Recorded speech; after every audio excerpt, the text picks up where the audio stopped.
사랑과 은혜가 풍성하신 하나님 아버지, 수요 예배를 허락하신 하나님 아버지, 이 예배 자리가 당연한 것 같지만 절대 당연한 것이 아니요 하나님께서 건강과 환경과 여건을 허락하신 은혜의 자리임을 고백합니다. 저희가 살아가는 동안 세상 삶의 방식에 물들지 않고 아버지의 말씀에 순종하며 살아갈 수 있도록 인도해 주시옵소서. 감사할 줄 아는 자가 더 감사할 조건이 생기고 은혜를 아는 자는 더 은혜를 받습니다. 하나님의 사랑을, 하나님의 은혜를 기억하는 하나님의 참 자녀 되기를 원하옵니다. 때로는 하나님을 잊어버리고 허둥지둥할 때가 많습니다. 그런 상황에서도 저희의 손을 놓지 않으시는 하나님, 우리는 하나님의 사랑이 아니면 살 수 없는 나약한 존재라는 것을 우리 자신보다 하나님께서 더 잘 아시고 미련한 우리를 떠나시지 않으시는 주님 참으로 감사드립니다. 오늘 이 시간도 주께 기도와 간구를 아뢰오니 저희의 심령 가운데 자리하시고 온전하게 주께 다가가는 귀한 시간을 허락하시고 말씀 위에 굳게 설 수 있도록 저희 마음을 주관하여 주시옵소서. 이 모든 말씀 살아계신 우리 주 예수 그리스도의 이름으로 기도드립니다. 아멘.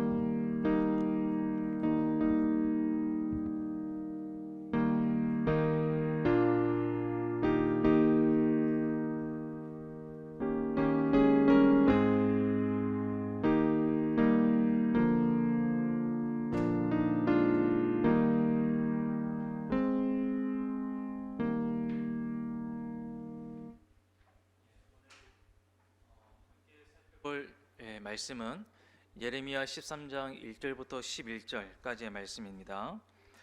봉독은 9절부터 11절까지만 읽도록 하겠습니다. 13장 9절입니다. 여호와께서 이와 같이 말씀하시니라. 내가 유대의 교만과 예루살렘의 큰 교만을 이같이 썩게 하리라. 이 악한 백성이 내 말 듣기를 거절하고 그 마음에 완악한 대로 행하며 다른 신들을 따라 그를 섬기며 그에게 절하니 그들이 이 띠가 쓸 수 없음 같이 되리라. 여호와의 말씀이니라. 띠가 사람의 허리에 속함 같이 내가 이스라엘 온 집과 유다 온 집으로 내게 속하게 하여 그들로 내 백성이 되게 하며 내 이름과 명예와 영광이 되게 하려 하였으나 그들이 듣지 아니하였느니라. 아멘.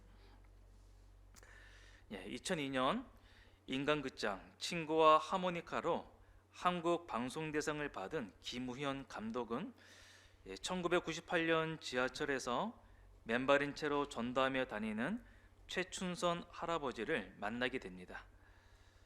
한겨울에도 맨발로 거리를 오가며 아멘, 할렐루야를 외치는 할아버지를 김우현 감독은 먼 발치에서 지켜보거나 슬그머니 다가가 말을 건네기 시작했고 결국 다큐복까지 제작하게 되었습니다.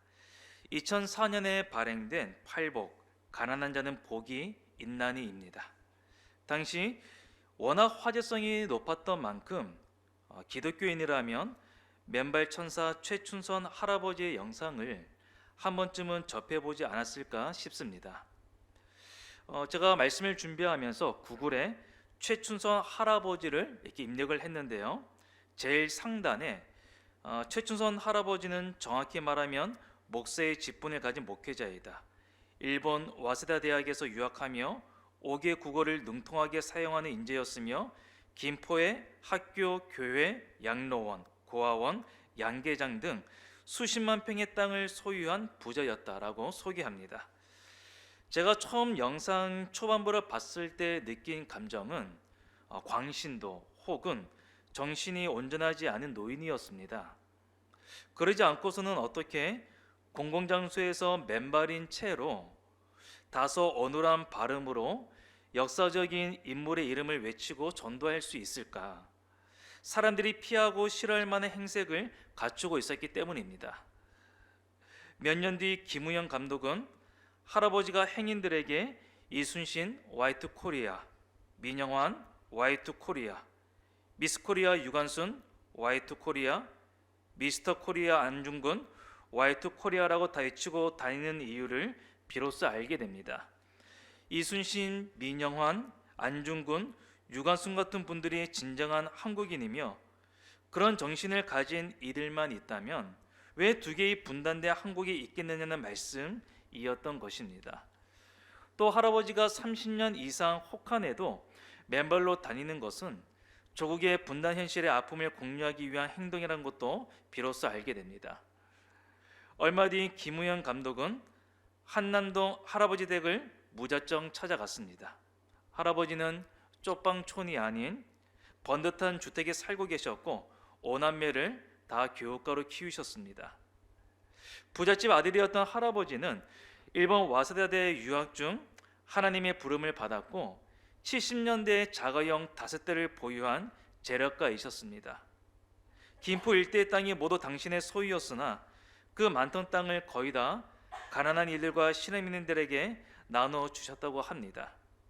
광복군으로 배범 김구 선생을 도와드리고 귀국도 같이 하신 분입니다. 최춘선 할아버지 일생을 대략적으로 알고 나서 본 영상은 결코 전과 같을 수 없었습니다. 어쩌면 하나님께서 아무리 말씀하셔도 듣지를 않는 이 백성들에게 당신의 뜻을 상징적인 행동을 통해 말씀하셨던 것은 아닐까 하는 그 생각을 당시 가져보았기 때문입니다. 하나님은 종종 선지자들에게 상징적인 행동을 요구하실 때가 있습니다.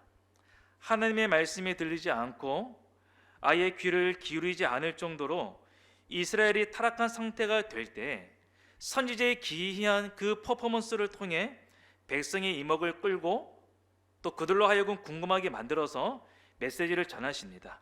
한마디로 선지자를 통해 시청과 교육을 하시는 거죠. 예를 들어 볼까요? 에스겔 선지자입니다. 에스겔 선지자가 특이한 행동을 했죠. 그의 행동은 예루살렘의 운명을 상징적으로 나타내는 거였습니다. 이스라엘이 390년간 벌을 받는 것을 보여주려고 에스겔 선지자는 390일 동안 왼쪽으로 누워 있었습니다. 그리고 유다가 40년간 벌을 받을 것을 보여주려고 40일 동안 오른쪽으로 누워 있기도 했습니다. 또 하나님은 에스겔에게 머리털과 수염을 깎고 그 털을 저울에 달아서 똑같이 셋으로 나누라고 하셨습니다.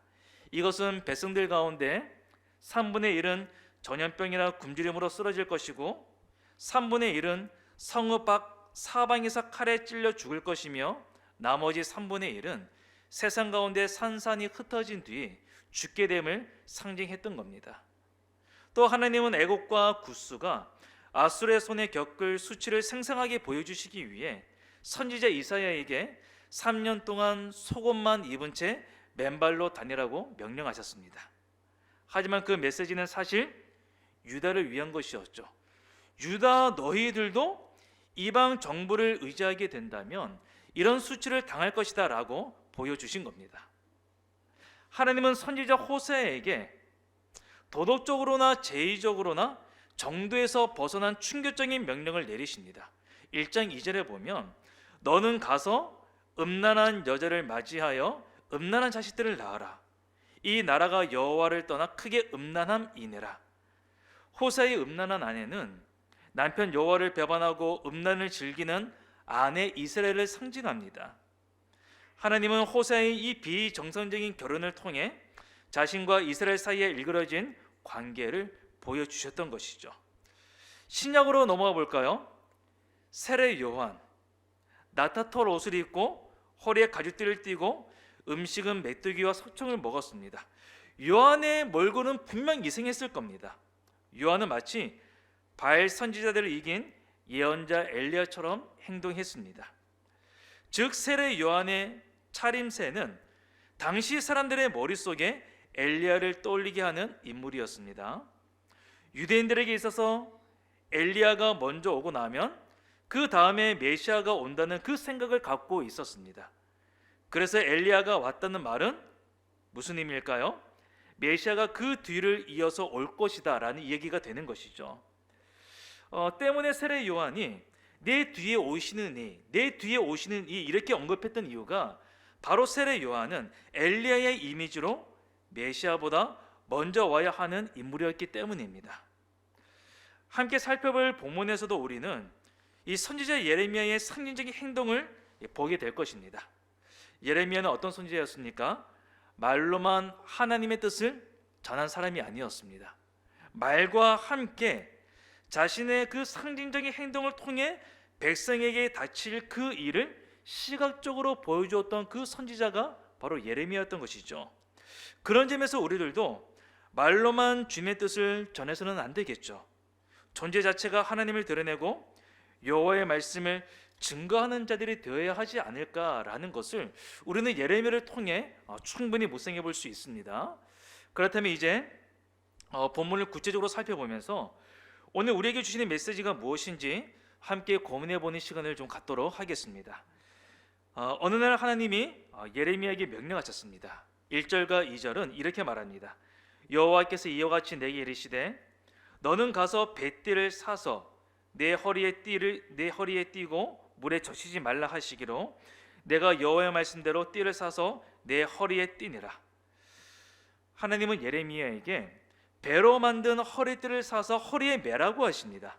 이 허리띠는 벨트처럼 허리에 차거나 또는 속옷 같은 것을 의미합니다.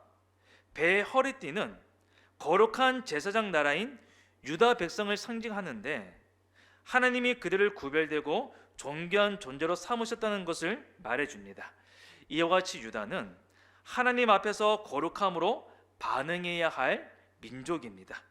그런데 하나님은 예레미야에게 뱃띠를 허리에 두르라는 명령과 함께 또 한 가지를 말씀하시는데 물에 젖히지 말라고 명령하죠. 물에 젖히지 말라, 세탁하지 말라는 의미입니다. 세탁하지 않으면 당연히 뱃띠가 더러워지지 않겠습니까? 이것은 이스라엘의 타락과 불순종으로 인해 더러워진 하나님과의 관계를 나타내는 것 같습니다. 유다는 하나님 앞에서 거룩하게 살아가야 할 그 책임을 완수하지 못했던 겁니다. 이후에 여호와께서 두 차례에 걸쳐서 예레미야에게 명령을 주셨습니다. 4절과 5절 우리 함께 읽어볼까요? 너는 사서 내 허리에 띤 띠를 가지고 일어나 유브라데로 가서 거기서 그것을 바위 틈에 감추라 하시기로 내가 여호와께서 명령하신 대로 가서 그것을 유브라데 물가에 감추니라. 하나님은 예레미야에게 유브라데로 가서 그 배로 된 허리띠를 바위 틈에 감추라고 하셨습니다. 이 유브라데가 바벨론에 있는 강이라면 선지자 예레미야의 상징 행동을 볼 수 없는 그 이방 땅으로 무려 1200km의 거리를 두 번이나 걸어서 왕복했다는 뜻이 됩니다.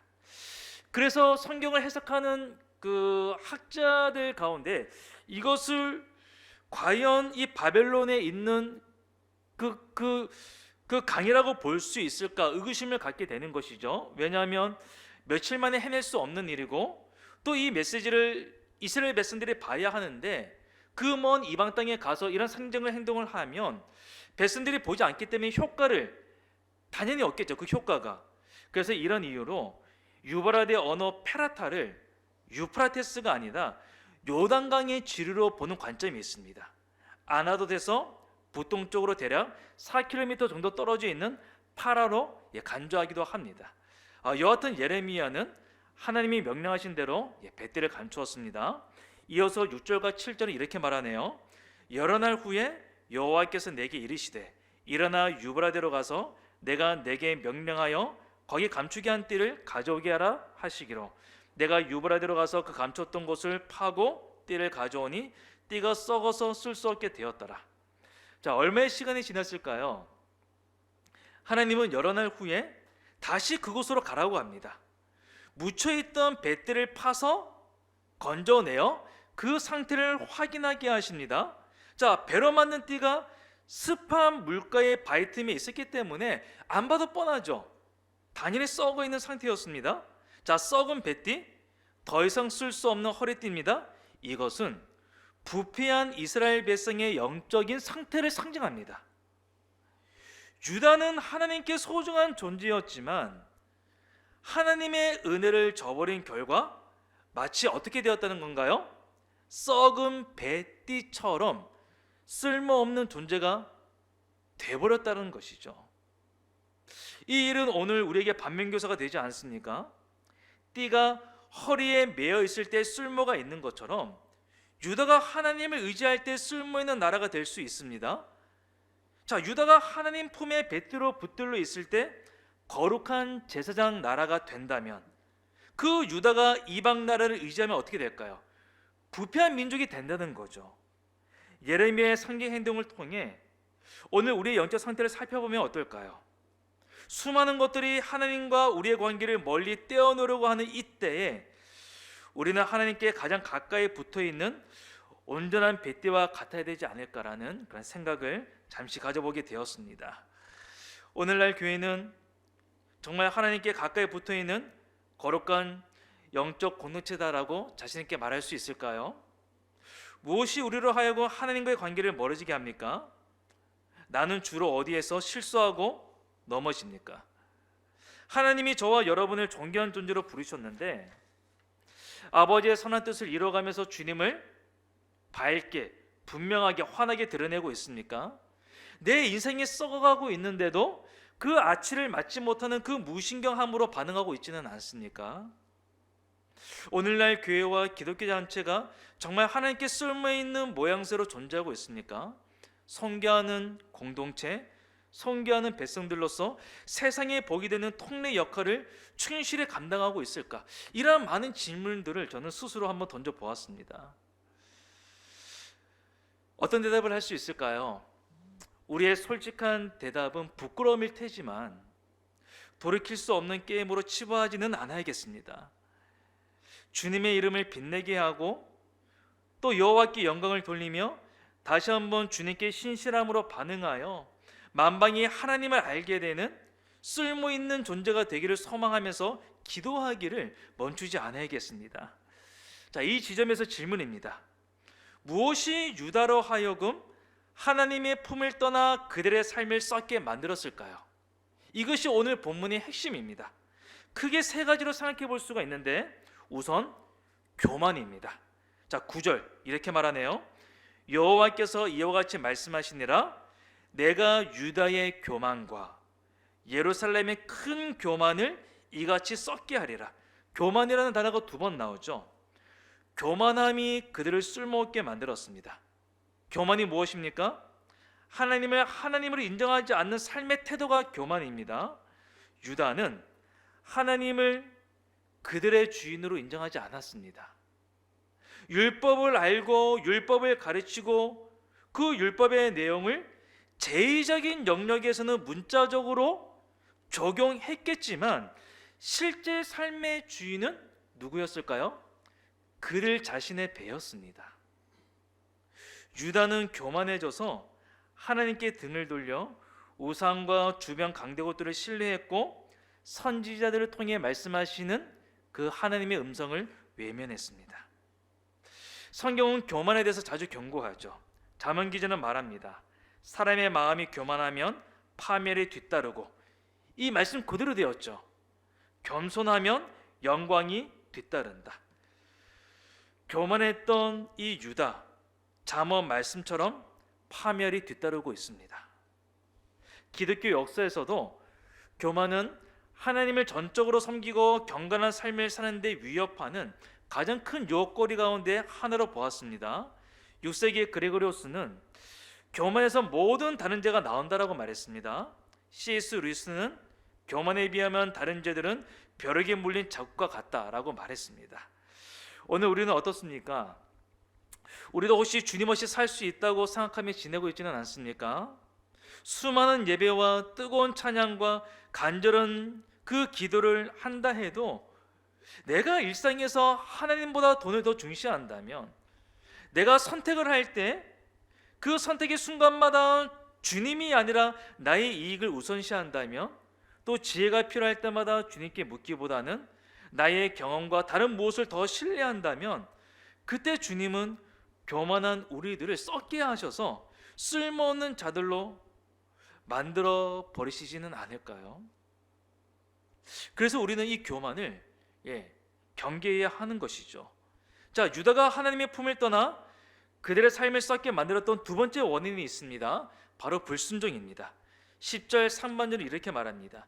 이 악한 백성이 내 말 듣기를 거절하고 그 마음에 완악한 대로 행하며, 자, 마음에 완악한 대로 행하는데 그 앞에 뭐가 나오나요? 여호와의 말씀 듣기를 거절합니다. 자, 10절은 유다와 예루살렘의 교만을 구체적으로 서술하고 있는 말씀입니다. 자, 교만이 어떻게 나오는 거죠? 구체적으로 불순종으로 나오는 겁니다. 근데 여기 보면 유다와 예루살렘을 내 백성이라고 말씀하지 않으시죠? 어떤 백성이라고 말하나요? 이 악한 백성이라고 말하죠. 유다와 이스라엘이 어떤 백성입니까? 하나님의 백성이잖아요. 나의 백성이잖아요. 근데 여기서는 이 악한 백성이라고 언급합니다.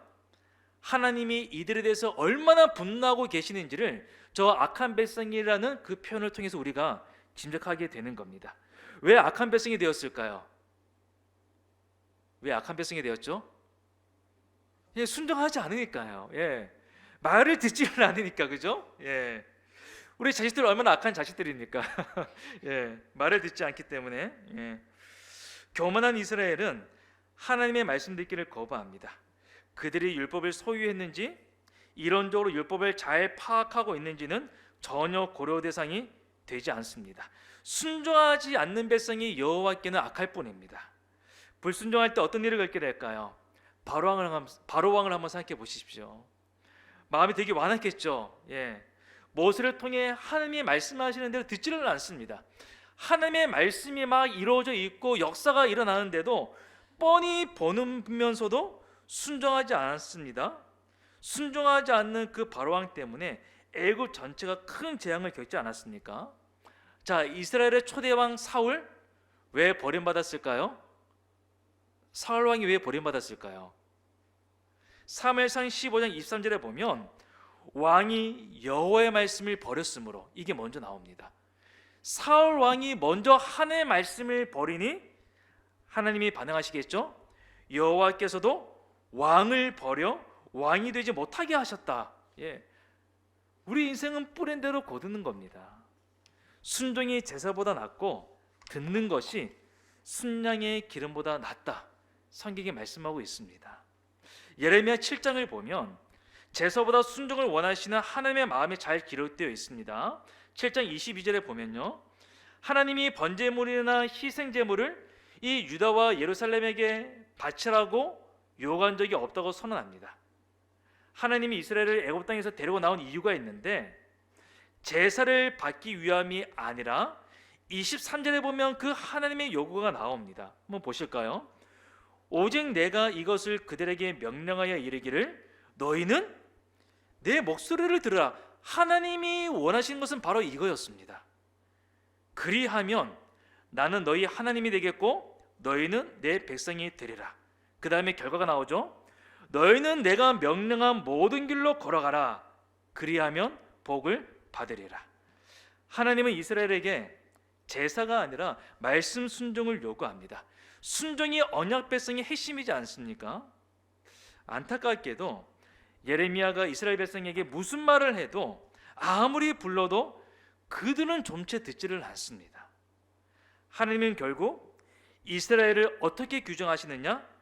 교훈을 받지 않는 민족이라고 규정하십니다. 그리고 어떻게 선언하시느냐? 진실이 없어진 자들, 이렇게 선언하십니다. 너희는 내가 명령한 모든 길로 걸어가라. 그리하면 복을 받으리라. 복이 있는 그 길을 이스라엘 백성들 스스로 걷어찬 것입니다. 불순종에는 썩어짐을, 순종에는 복이 임하는데 바로 이 불순종의 길을 선택했다는 것이죠. 우리가 종종 부르는 복음성가가 있습니다. 주님 말씀하시면, 가사의 내용이 이렇습니다. 주님 말씀하시면 내가 나아가리라. 주님 뜻이 아니면 내가 멈춰서리라. 나의 가고 서는 곳 주님 뜻에 있으니 오 주님 나를 이끄소서. 뜻하신 그곳에 나 있기 원합니다. 이끄시는 대로 순종하며 살리니 연약한 내 영혼 통하여 일하소서. 주님 나라와 그 뜻을 위하여 오 주님 나를 이끄소서. 저와 여러분의 결단을 담아 진심으로 주님께 노래할 수 있기를 바랍니다. 곡조가 있는 기도로 여호와께 올려드리기를 소망합니다. 저 복음성가 가사를 다시 한번 좀 보십시오. 꼭 예레미야의 순종을 보는 것 같지 않습니까?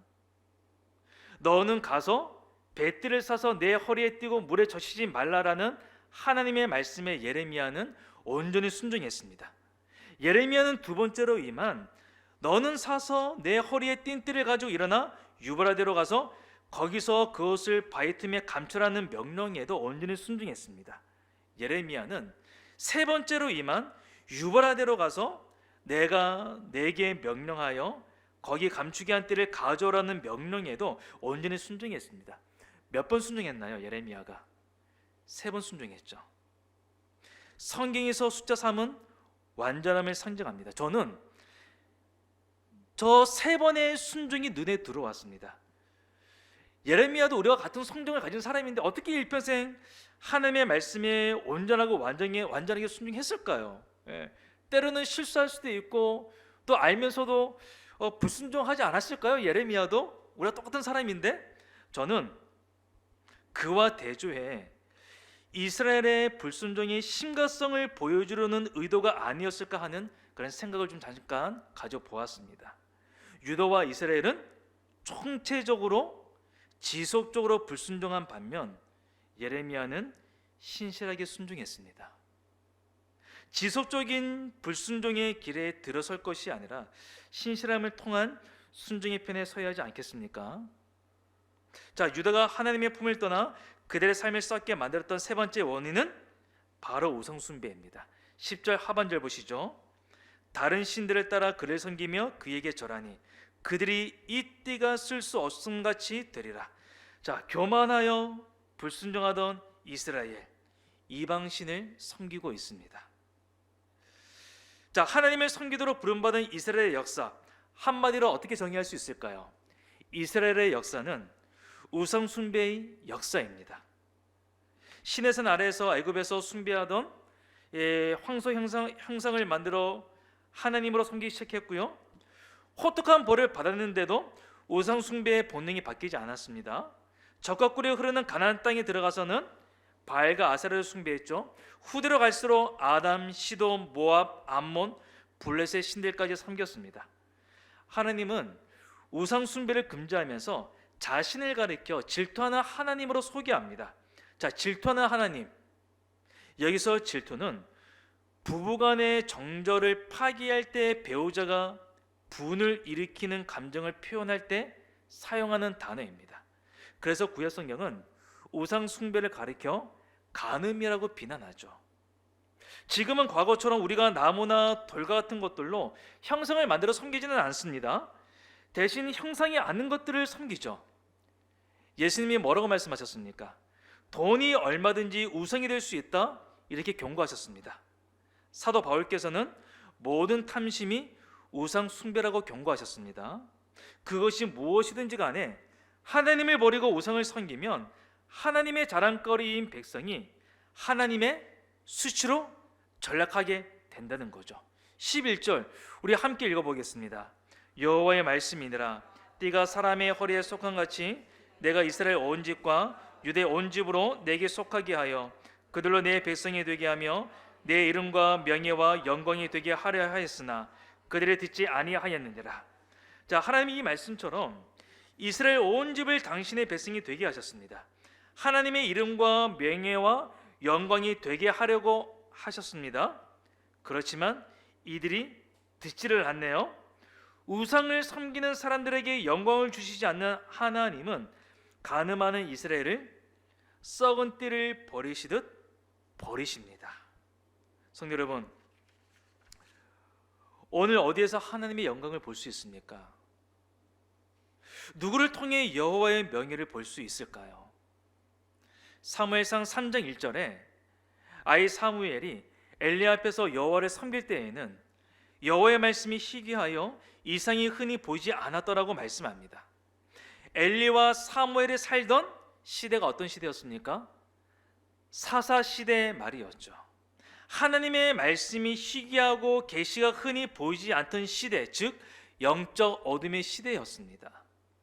이때는 이스라엘이 하나님을 왕으로 삼지 않았습니다. 자기 눈에 옳은 방식대로만 했고 자신의 탐욕을 위해 살아가던 시대였습니다. 사회 구성원 모두 무슨 수를 써서라도 개인적인 욕구를 이기적으로 충족시키려고 하나님께 묻지 않았고 스스로를 최고의 권위로 삼던 그 시대였습니다. 그 시대에 하나님의 말씀이 희귀하고 계시가 흔히 보지 않았더라라고 사사기 저자가 말씀하고 있는 것이죠. 우리 시대에도 주님께서 말씀을 해주시는 일이 드물고 주님의 영광도 자주 나타나지 않는다면 오늘 우리도 자기 눈에 옳은 방식대로 살아가기 때문은 아닌지, 오늘 우리가 하나님보다는 돈과 권력과 학벌과 인맥과 건강이라는 이 우상을 더 의지하고 붙들고 있기 때문인지는 아닌지, 저는 이것이 두렵습니다. 말씀을 마치겠습니다. 이스라엘은 하나님의 이름을 빛내게 하는 자들이어야 했지만 교만이 그들의 삶을 썩게 만들었습니다. 유다는 하나님께 영광을 돌려야 했지만 불순종으로 그들의 영혼은 썩을 수밖에 없었습니다. 이스라엘 온 백성과 유다의 온 백성이 주님께 붙어 있어야 했지만 생수의 근원이신 하나님을 버린 삶은 악취를 풍길 수밖에 없었습니다. 성도 여러분, 그리스도를 아는 지식의 향기를 어디에서나 우리를 통하여 풍기게 하십시다. 우리는 하나님께 바치는 그리스도의 향기여야 합니다. 교만 대신 겸손함으로, 불순종 대신 순종함으로, 우상 숭배 대신 신실함으로 하나님께 나아간다면 우리의 삶은 시냇가에 심은 나무가 철 따라 열매를 맺으며 그 잎이 시들지 아니한 같듯이 생명의 풍요로움을 맛보게 될 것입니다. 그리고 열방은 하나님의 명예와 영광을 보게 될 것입니다. 겸손과 순종과 신실함으로 생수의 근원이신 하나님께 꼭 붙어 있어 악취를 풍기는 인생이 아니라 그리스도의 향기를 곳곳마다 내어놓을 수 있는 그러한 그리스도의 향기로 존재할 수 있는 우리 모두가 되기를 진심으로 바랍니다. 하나님, 오늘도 말씀을 통하여서 우리가 어떤 존재가 되어야 할지를 다시 한번 일러주시니 감사합니다. 이스라엘 백성들이 교만과 불순종과 우상 숭배로 악취를 풍기는 그런 삶을 살았는데 이것을 반면교사 삼아 저희들은 겸손함으로 또한 순종함으로 신실함으로 그리스도의 향기가 되는 저희 모두가 되게 하여 주시옵소서. 이 모든 말씀 예수님의 이름으로 기도드립니다. 주기도문으로 사인반이 마치겠습니다. 하늘에 계신 우리 아버지여, 이름이 거룩히 여김을 받으시오며 나라가 임하옵시며 뜻이 하늘에서 이루어진 것 같이 땅에서도 이루어지이다.